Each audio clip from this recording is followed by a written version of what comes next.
오늘 주시는 하나님의 말씀은 신약성경 요한복음 2장 1절에서 11절까지 말씀입니다.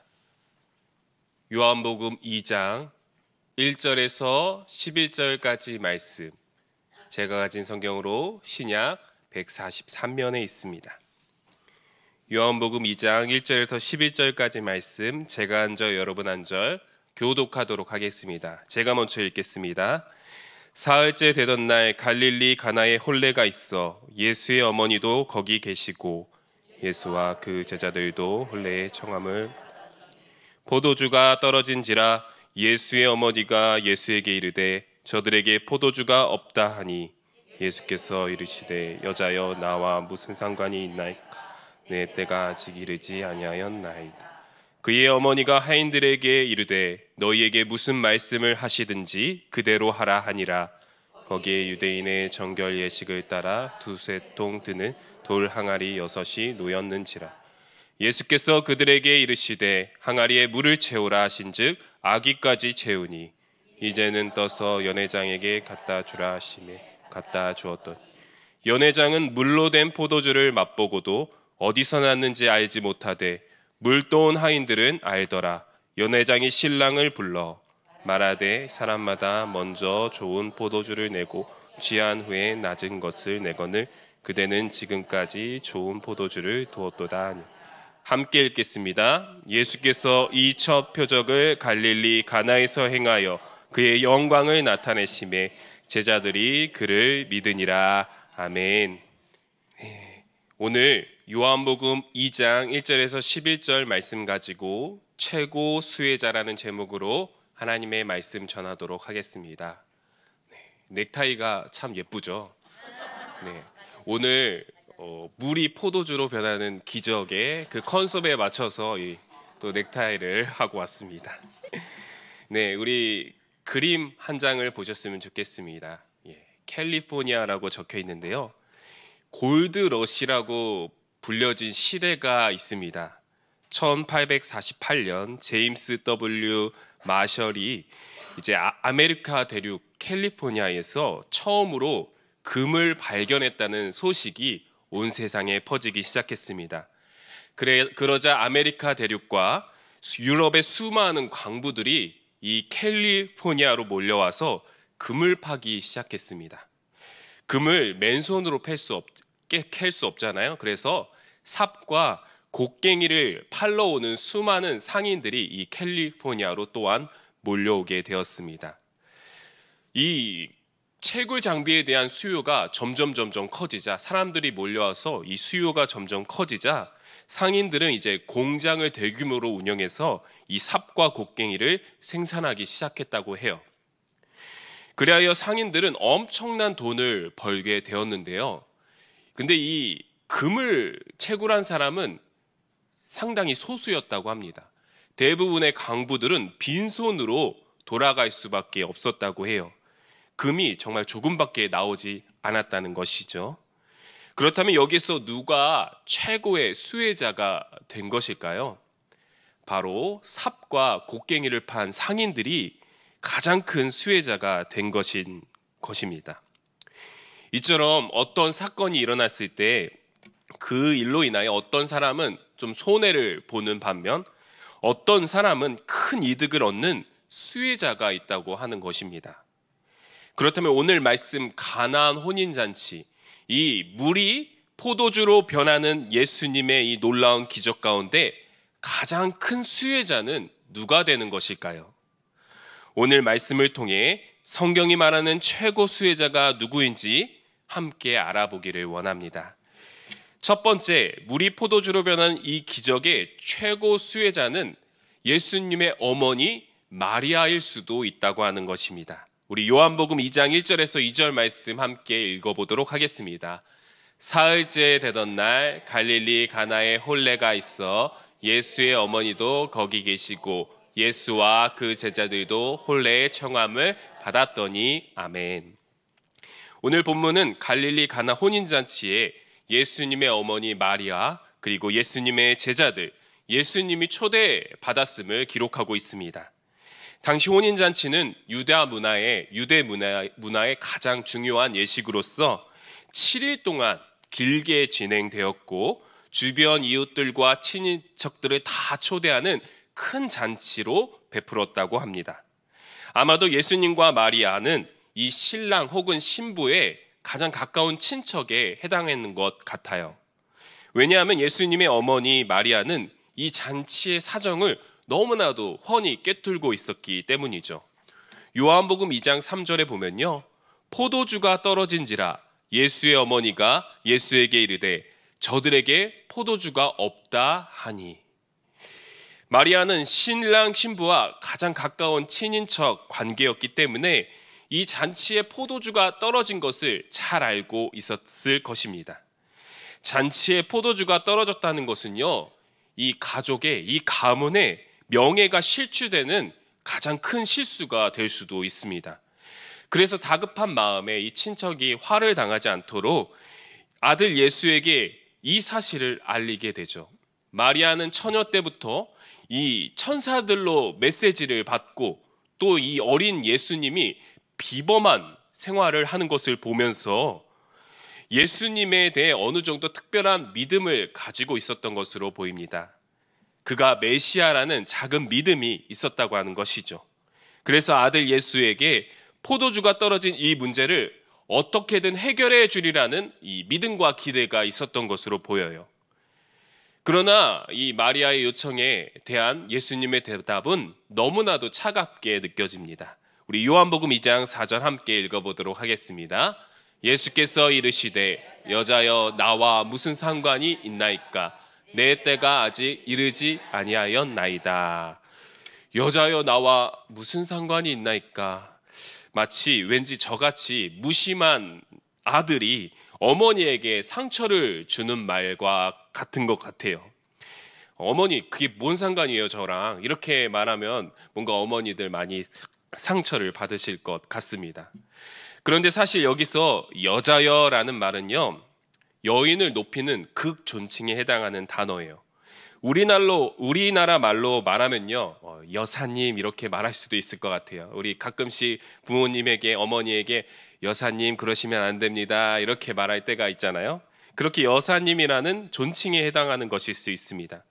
또한 이 구절에는요, 당신이라는 단어가 빠져 있어요. 생략되어 있습니다. 예수님은 마리아에게 최대한 공손하고 부드럽게 말하고 있는 것이에요.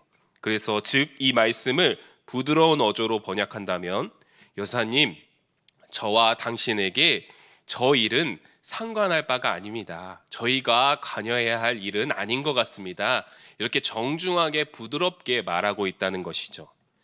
정중하고 부드러운 예수님의 대답이지만 뭔가 마리아와 거리를 두고 있는, 그리고 예수님의 어머니 마리아의 요청을 받아들이지 않겠다는, 정중히 거절하겠다는 이 뉘앙스는 버릴 수가 없습니다. 그러나 이 거절하는 대답과는 다르게 예수님께서는 이 어머니 마리아의 요청에 곧바로 응답하셨다는 것이에요. 마리아가 부른 하인들을 시켜 이 물이 포도주로 변하는 기적을 베푸셨다는 것입니다. 결국에는 이 문제를 해결하셨다는 것이죠. 이로써 포도주가 떨어진 잔치의 문제를 해결하시고 아들 예수님 덕분에 어머니 마리아는 체면이 이렇게 세워지는 결과가 일어났습니다. 기적을 베푸는 아들 때문에 조금 더 어깨를 이렇게 펼 수 있었을 것 같아요. 그렇다면 마리아는 이 물이 포도주로 변하는 기적에서 최고로 수혜를 본 최고의 수혜자가 된 것이 아닐까요? 성경은 이에 대해 아무런 말을 하고 있지 않습니다. 요한복음의 목적이 무엇입니까, 여러분? 요한복음의 목적은요, 믿음입니다. 우리 요한복음 20장 31절을 우리 다 함께 읽어보도록 하겠습니다. 오직 이것을 기록함은 너희로 예수께서 하나님의 아들 그리스도이심을 믿게 하려 함이요 또 너희로 믿고 그 이름을 힘입어 생명을 얻게 하려 함이니라. 아멘. 요한복음의 목적은 믿음이라고 하는 것이에요. 그러므로 우리는 오늘 요한복음에서 어떠한 명예가 높아지거나 이득을 얻는 수혜자가 아니라 믿음의 수혜자를 찾아야 할 것입니다. 그 믿음의 수혜자가 또 누굴까요? 두 번째로 예수님의 기적으로 최고의 수혜자가 된 사람은 하인들일 수도 있다고 하는 것입니다. 요한복음 2장 5절에서 7절까지 말씀 우리 다 함께 읽도록 하겠습니다. 그의 어머니가 하인들에게 이르되 너희에게 무슨 말씀을 하시든지 그대로 하라 하니라. 거기에 유대인의 정결 예식을 따라 두세 통 드는 돌 항아리 6이 놓였는지라. 예수께서 그들에게 이르시되 항아리에 물을 채우라 하신즉 아귀까지 채우니. 아멘. 마리아는 정중하게 거절하는 그 아들 예수님의 말에도 불구하고 하인들을 부릅니다. 그리고 하인들에게 이분이 하시는 말씀, 내 아들이 하는 말씀을 순종하라 이렇게 말씀하시죠. 무슨 말씀을 하시거든지 그대로 순종하라 말씀하십니다. 성경은 때마침 그곳에 유대인의 정결 예식을 따라 행하는 이 돌 항아리 6개가 있다고 말하고 있어요. 이 유대인들의 전통, 장로들의 전통에 의하면 이 항아리에는 물이 있어요. 그 물은요, 손을 씻는 물, 음식을 먹을 때 손을 씻는 정결하게 하는 물, 혹은 어떤 사람들은 발을까지 씻는 물이 이 돌 항아리에 들어있었다고 주장합니다. 예수님께서는 이 하인들로 하여금 이 6개의 항아리에 물을 채우도록, 아귀까지 끝까지 채우도록 명령하시는데요. 당시 정결 예식으로 쓰이던 이 돌 항아리는 항아리 하나당 100리터가 넘는 물이 들어갔다고 합니다. 100리터가 넘는 많은 물이 들어갔다고 하는 것이죠.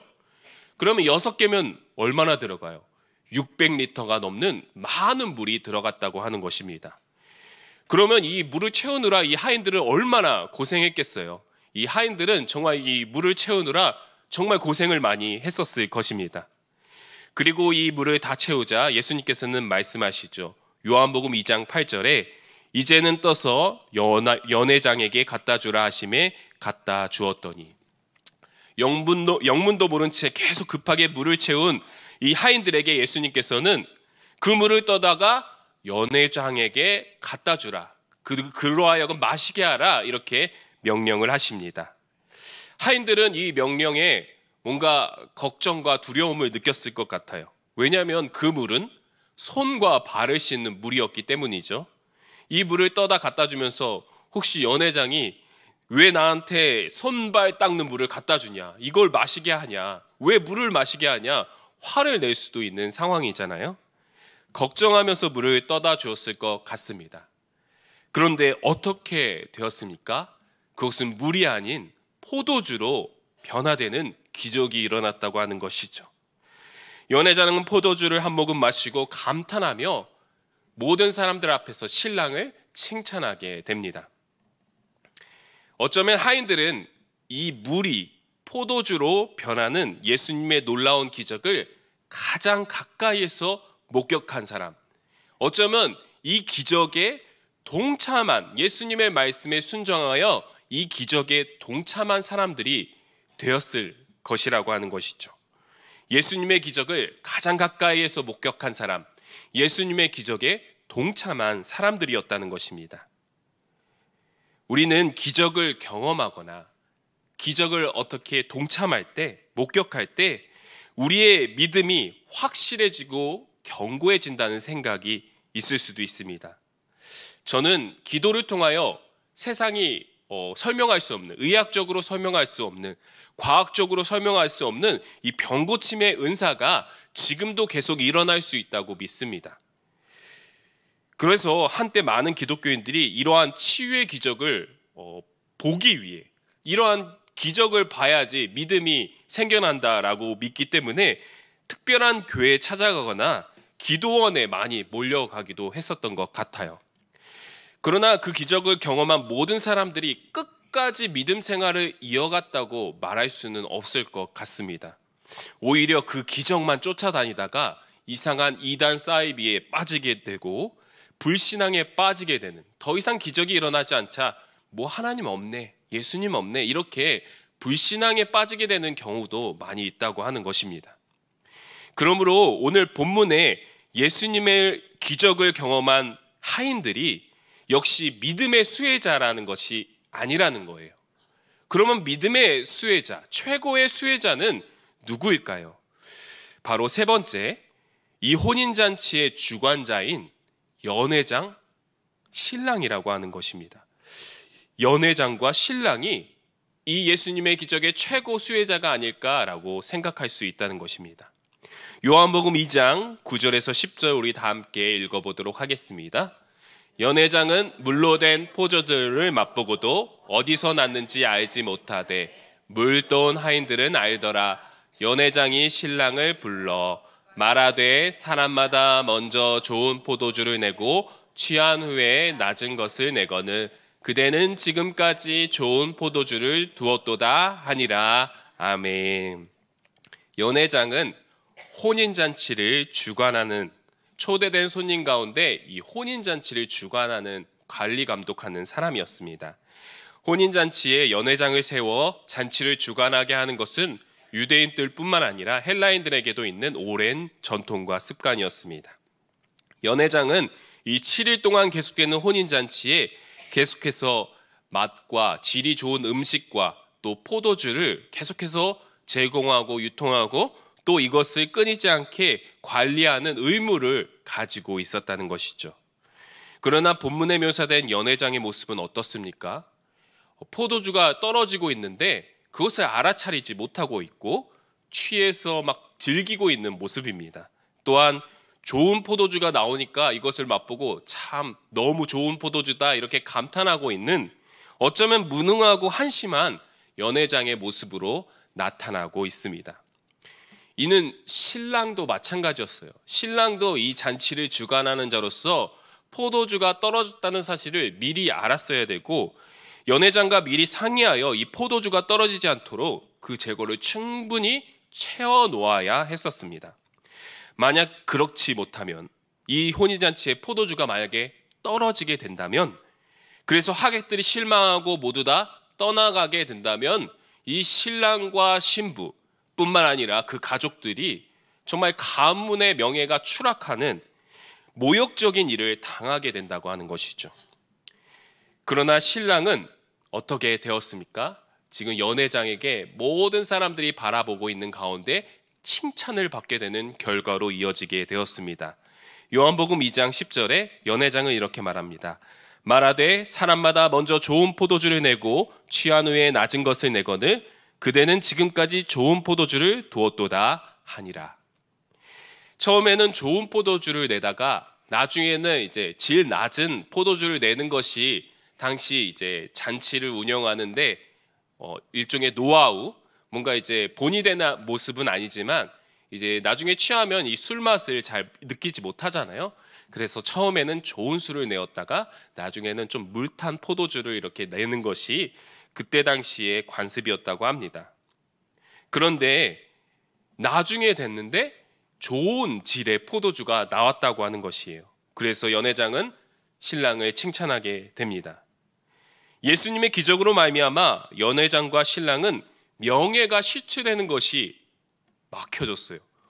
오히려 그 문제가 해결되었습니다. 모두에게 칭찬을 듣게 되는 정말 큰 이득을 보게 되었어요. 수지 맞은 거죠. 그렇다면 예수님의 기적으로 말미암아 가장 큰 수혜자가 된 사람들은 혼인잔치의 주관자인 이 신랑과 연회장이 된 것일까요? 마찬가지로 성경은 이에 대해 아무런 말을 하고 있지 않습니다. 만약 그들이 예수님 때문에 문제가 해결되고 그들이 믿음의 수혜자가 되었다면 분명 이후에 예수님께 찾아와 감사와 경배를 올려드리는 모습이 나타났을 것입니다. 그런데 그러한 모습이 전혀 나타나고 있지 않죠. 이 문제를 해결한 사람이 누군지도 모를 것 같습니다. 우리는 우리의 삶의 문제가 해결될 때, 또 우리의 사업이 점차 잘 되고 성공하고 우리의 계획이 아무 탈이 없이 문제가 없이 잘 진행될 때 우리의 믿음이 더욱 안정적이라고 생각할 수도 있습니다. 우리의 믿음이 뭐 별탈 없이 순탄한 인생을 살 때 우리의 믿음이 더욱더 견고해질 거라고 생각할 수도 있습니다. 그러나 오히려 예수님 없는 문제 해결, 하나님 없는 삶의 성공과 평안은 우리의 믿음을 좀먹게 만들고 우리의 믿음을 넘어지게 만드는 걸림돌이 될 수 있다는 것이죠. 그러므로 포도주의 문제가 해결되고 최상의 포도주를 갖게 되는 큰 이득을 얻었지만 이 연회장과 신랑은 믿음의 최고 수혜자가 될 수 없었다는 것입니다. 드디어 오늘 요한복음이 말하는 믿음의 최고 수혜자들이 11절에 나타나고 있습니다. 그들은 바로 제자들이었습니다. 우리 한번 요한복음 2장 11절 다 함께 읽어보도록 하겠습니다. 예수께서 이 초표적을 갈릴리 가나에서 행하여 그의 영광을 나타내심에 제자들이 그를 믿으니라. 아멘. 요한복음은 물이 포도주로 변하는 이 기적을 예수님께서 그의 영광을 나타내신 첫 표적이라고 기록하고 있습니다. 표적이라는 단어는 헬라어로 세메이온, 또 영어로는 사인. 이 단어는 단순한 기적이 아니라 그것이 가리키는 표적이 있다는 거예요. 그것이 가리키고 있는 목적이 있다는 것입니다. 도달해야 하는 목적, 바라보야 하는 대상이 있다는 것을 말합니다. 그것은 바로 예수 그리스도가 우리를 구원하실 메시아라는 믿음이라는 것이죠. 그러나 예수님의 이 표적을 정확하게 이해하고 있던 사람은 혼인잔치에 많이 없었습니다. 오직 그것을 믿게 된 사람들은 예수님의 제자밖에 없었다고 하는 것이죠. 그러므로 오늘 요한복음 2장 가나 혼인잔치에서 이 물이 포도주로 변하는 기적으로 말미암아 최고의 믿음의 수혜자가 된 사람들은 바로 예수님의 제자들이라고 하는 것이죠. 뭔가 이 최고의 수혜자가 믿음의 예수님을 메시아로 받아들이는 믿음을 갖게 된 것에 대한 혹시 여러분들의 실망감, 뭔가 이렇게 실망감이 느껴지지 않습니까? 오늘 요한복음의 배경을 우리가 잘 알아볼 필요가 있습니다. 요한복음은 1세기 에베소 교회와 소아시아 교회들에게 요한이 보낸 편지이자 복음서였습니다. 당시 초대교회는 유대교로부터 배척당한 유대인들이 모여 있었고 그리스 로마 사회에서 추방당하고 조롱당하는 헬라인들이 모여 있었습니다. 또한 그들은 로마의 핍박을 받고 있는 중이었습니다. 그들은 예수님께서 물을 포도주로 변했다는 이 기적을 이미 들었을 것입니다. 다른 사도들의 설교를 통해서 또한 들었을 것입니다. 그들은 물을 포도주로 변화시킨 이 기적의 말씀을 바라보고 어떻게 해석했을까요? 처음에 이 물을 포도주로 변화시키셨듯이 예수님, 우리가 지금 어려운 상황에 처했습니다. 우리의 어려운 상황을 변화시켜 주시옵소서. 우리가 지금 멸시 천대를 받고 있는데 주님, 저 유대교보다 높아지는 우리 기독교가 되게 하여 주시옵소서. 주님, 예수님, 물을 포도주로 변화시켜 주셨듯이 우리 기독교가 저 로마의 핍박을 받지 않고 헬라 철학보다 더 명예로운 종교가 되게 하여 주시옵소서라고 기도했을 수도 있습니다. 그러나 요한은 이 표적이 그러한 목적으로 예수님께서 베푸신 것이 아니라고 말하고 있는 것이에요. 이 표적의 진정한 목적은 예수님을 더욱 메시아로 믿게 되는 것, 예수님을 나의 구원자로 더 확고히 믿게 되는 것이 이 표적의 목적이라는 것이에요. 또한 우리가 신앙생활하면서 진정으로 바라보아야 하는 것은 그러한 세상의 높아짐, 명예, 상황적 변화가 아니라 우리의 믿음이 변화되는 것이 이 표적의 진정한 목적이라고 하는 것입니다. 요한은 초대교회 성도들에게 그 메시지를 전하기에 오늘 요한복음 2장 첫 표적을 기록하고 있다는 것이에요.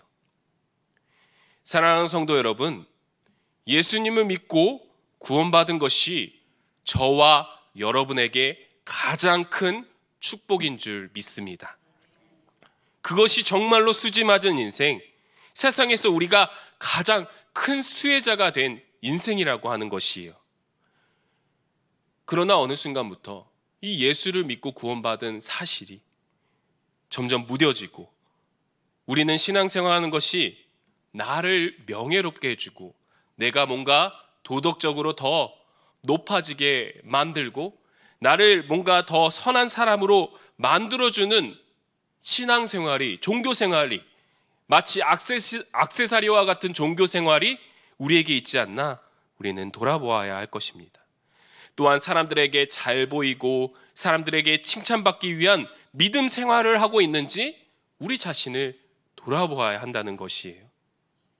또한 우리의 신앙생활이 하나님을 알아가기보다, 예수 그리스도를 닮아가기보다, 우리를 구원하신 예수님을 사랑하기보다 내가 원하는 기적, 삶의 변화, 자녀의 성공, 사업과 건강만을 바라보고 있는 우리의 신앙생활의 모습이 있지 않나 우리는 오늘 말씀을 통해 우리 자신을 돌아보아야 할 것입니다. 오늘 요한복음은 우리에게 말씀하고 있습니다. 예수로 말미암아 가장 큰 수혜를 입은 것은 바로 예수를 나의 구원자로 믿게 되는 것, 그분을 하나님의 아들 메시아로 믿게 되는 것, 내가 예수를 믿어 하나님의 자녀가 되었다는 것에 감사와 기쁨을 누리게 되는 것이라고 요한은 우리에게 말하고 있다는 것입니다. 마지막으로 한 성도님과 나눈 대화로 말씀을 맺고자 합니다. 그 성도님은 가족을 먹여 살리기 위해 열심히 일을 하셨던 분입니다. 예수님을 믿은 지 얼마 되지 않은 성도님입니다. 사실 낮에 일하는 것보다 밤에 일하는 게 돈벌이가 더 되잖아요. 특별히 저기 호프집이나 술집에서 일하는 것이 지금 청년들에게 말을 들어보면 주말에 저녁에 거기 가서 알바하는 것이 더 돈을 2-3배 많이 버는 길이라고 합니다. 그래서 주일날 여러분 청년들이 주일 예배에 오는 거 정말 대단한 믿음이라고 칭찬해 주시면 좋을 것 같아요. 정말 돈을 열심히 벌기 위해 이분도 밤새 주말에 밤을 새워가며 열심히 일을 하셨다고 합니다. 때문에 주일 아침에는 잠을 자야 해서 교회를 나올 생각을 하지 못한 거예요. 그런데 어느 날 건강을 잃게 된 것입니다. 절망에 빠져 지냈을 때 어떻게 예수님을 소개받고 신앙생활을 교회에서 하게 된 것이에요. 그러면서 저에게 그동안 돈 번다고 바빠서 예수님을 믿지 않던 모든 삶이 너무너무 후회된다며 눈물을 흘리시면서 저한테 얘기를 하시더라고요. 그래서 성도님에게 말씀드렸습니다. 성도님, 이제 후회 안 하셔도 될 것 같아요. 이제 예수님을 믿고 신앙생활하고 계시니까 이제부터 최고로 행복한 인생을 살아가게 될 것입니다 라고 이렇게 말씀을 드렸어요. 성도님도 정말 그렇다며 이제는 더 이상 후회하는 생활이 아니라 예수님을 믿고 최고로 행복한 삶을, 인생을 살아갈 것이라고 말씀하셨습니다. 오늘 말씀을 준비하면서 그 성도님과의 대화가 생각났습니다. 그리고 저 자신을 돌아보게 되었어요. 나는 정말 저 성도님처럼 예수를 믿는 믿음으로 행복한 인생을 살아가고 있는 것인가?